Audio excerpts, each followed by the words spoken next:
Hello everybody, I hope you're well and I hope you're finding things to do.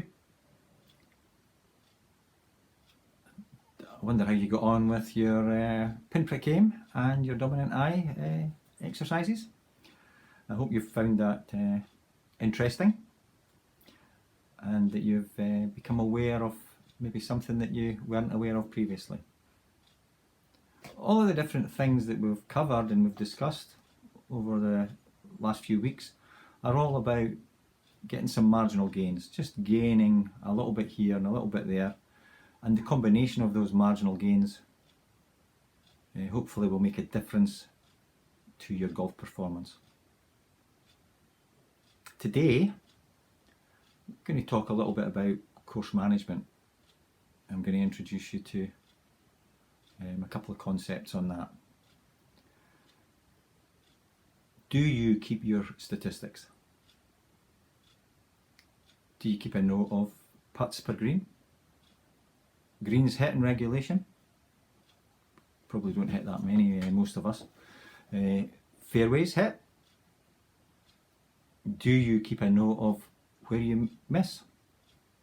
If you don't hit the green with your approach shot, where do you miss? If you don't hit the fairway from the tee, where do you miss? Even if we don't keep those statistics, if we think about some of the rounds that we've played, we should be able to identify a pattern. Do we miss right? Do we miss left? Are we short or are we long when we're playing to the green? Do we miss fairways right or left? Just, if you don't keep your stats, just have a think about what your pattern would be. Particularly the approach to the green, that should help us identify where your middle of the green is.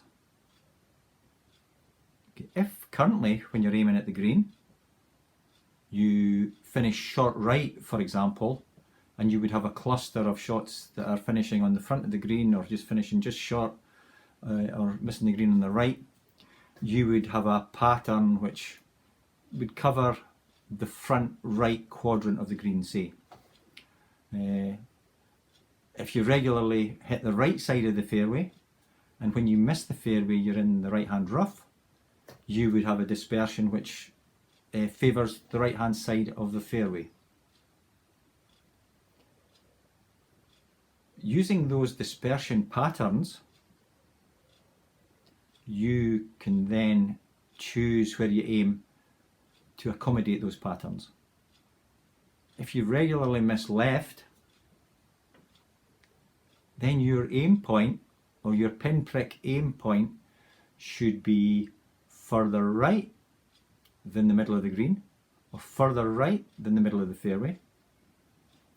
And you should use that information to select the shots that you are going to play, so that you can move your middle of the fairway and your middle of the green to a position where, using your normal dispersion pattern, you would move that to be on the green more often, in the middle of the green and the middle of the fairway. And that would allow you to play from positions that would allow you to improve your score. And that would help to increase your proximity to the hole when you're on the green or playing to the green. I'd like you to think about jumping out of a plane with a parachute. I'm sure some of you have done that, but on a windy day you would be jumping out of the plane at a position which wasn't directly above your intended landing spot. You'd be jumping out at a point where you'd calculated, based on the wind or whatever, that you would end up on your intended spot. And that's what you need to do with your golf shots. Work out where you need to land or where you need to aim to land nearer your target. So that would move your dispersion more towards the centre of the green. That might mean hitting a longer club. It might mean aiming left or right more than you currently do. And that would be off the tee, your second shots, your approaches to the green. You need to pick your intended target line based on your normal dispersion pattern. I'm sure some of you also choose your shots or the clubs that you use based on your best yardage when you're hitting the ball great. And that may contribute to you coming up short more often than not. If you hit a certain club 140 yards when you are swinging your best, then you should be hitting that club when you've got 130, 135 yards to go. Okay, if you do hit it great, you'll be past the pin, but you'll still be on the green. You won't be finishing short. Okay, so take that in mind when you're playing. Okay, what we want to do is we want to move your dispersion pattern from a miss, say front right or front left or whatever, and move it so that your dispersion is finishing on the green more often than it currently is.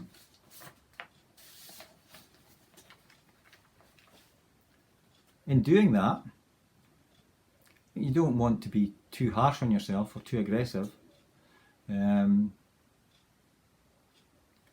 Don't set your expectations too high. I think many of you will be surprised at the statistics of the top players. When you're watching television, yeah, they all hit it close, they all hold these putts, but these are the players that are leading the tournament, are playing well that week. When you look at the averages, it's not as good as you think it is. From 100 yards, the average distance from the hole from 100 yards is 18 feet. And that's from the fairway, 27 feet from the rough. If you move it out to 150 yards, it's now almost 24 feet. And that's the average.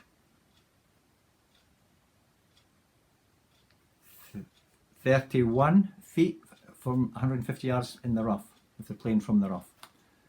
And that's the average distance.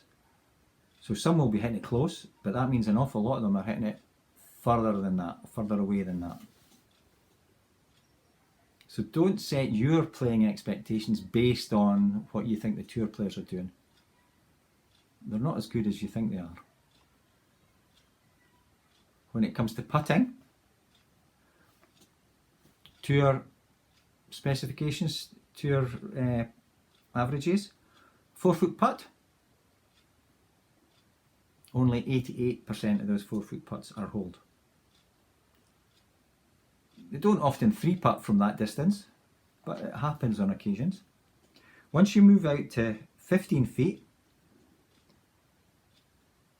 the success rate is almost just shy of 25%. So from 15 feet, you're expecting them quite a high percentage to hole. 75% of those 15-foot putts are missed. And there starts to record some 3-putts from that distance. Once you get out to 50 feet, only 3% of those putts are holed. And 17% of those 50-foot putts result in 3-putts. Okay, so set your expectations more realistically. Don't beat yourself up. This is about finding ways to just pinch a little bit here and there to enhance your performance. Okay, so better decisions based on more realistic expectations, and that should allow you to be standing over the ball with a bit more clarity, a clear target, a bit more confidence that your dispersion pattern has been moved to the right part of the green, and that will help your golf performance on the golf course. Take care, have a great weekend, and I will see you next week.